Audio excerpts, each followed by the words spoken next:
В эфире программа «Актуальное интервью». С вами Дарья Короленкова. Приветствую. 11 августа – Международный день здорового сердца.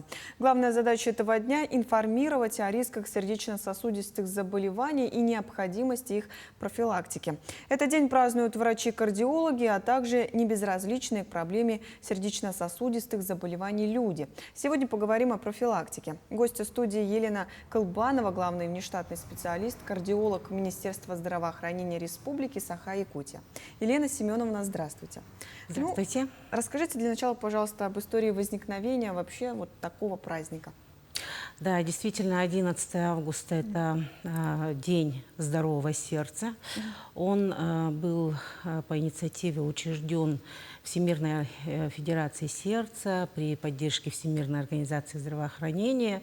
И мы его отмечаем с 1999 года, ежегодно 11 августа. И действительно, сердце – это очень важный орган. И он практически начинает биться, скажем, с зачатия, да, ребеночка.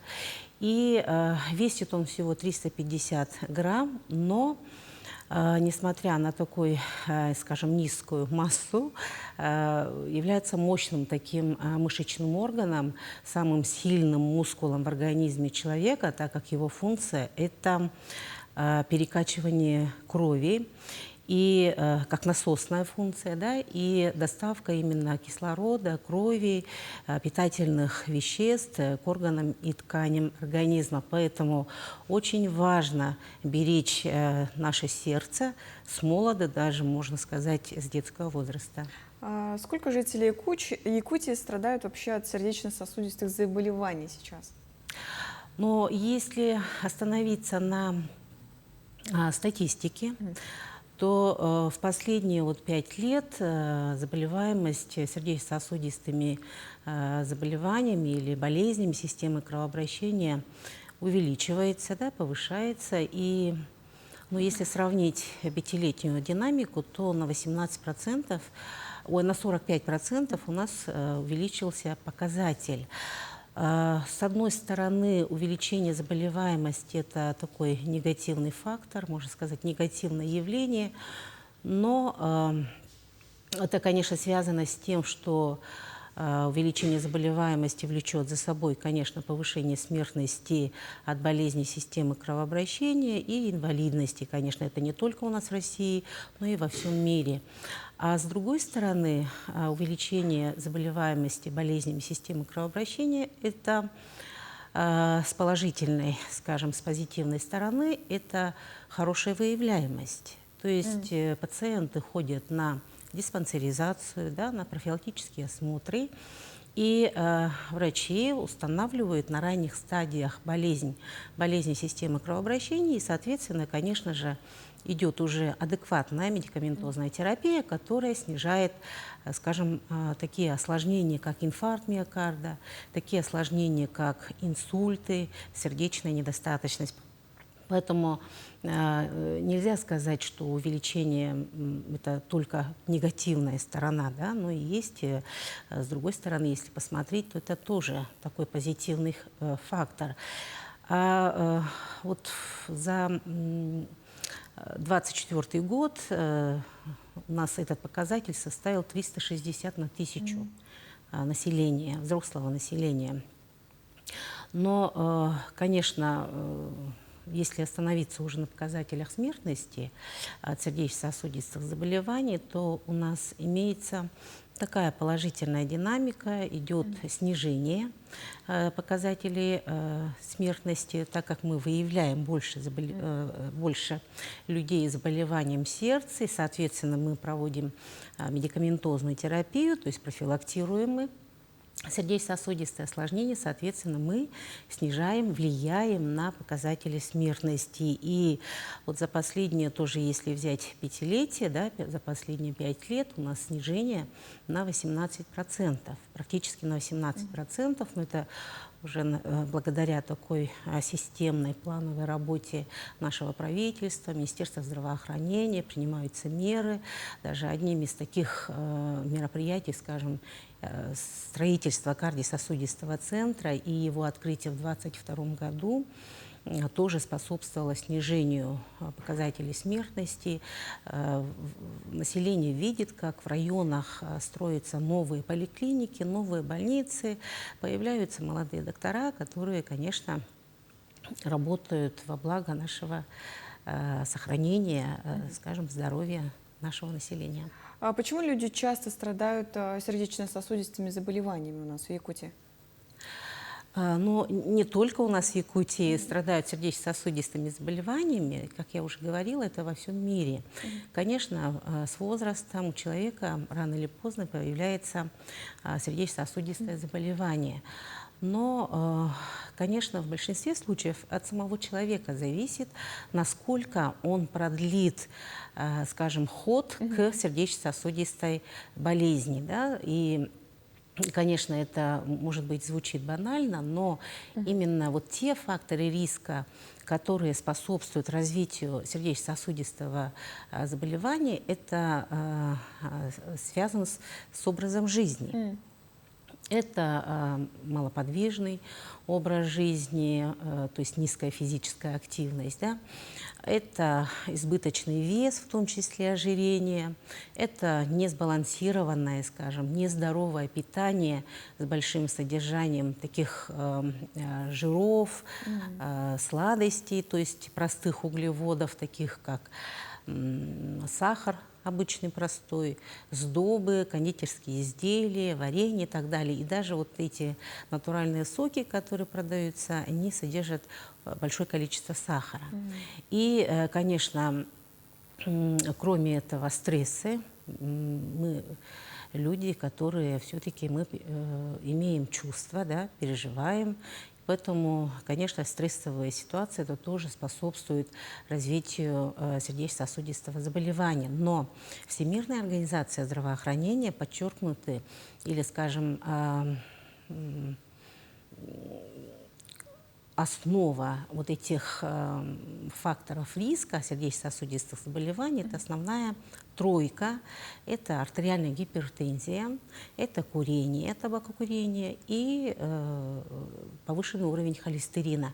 Это вот три основные фактора риска. Воздействуя на них, даже мы можем снизить и заболеваемость, и, соответственно, смертность от болезней системы кровообращения.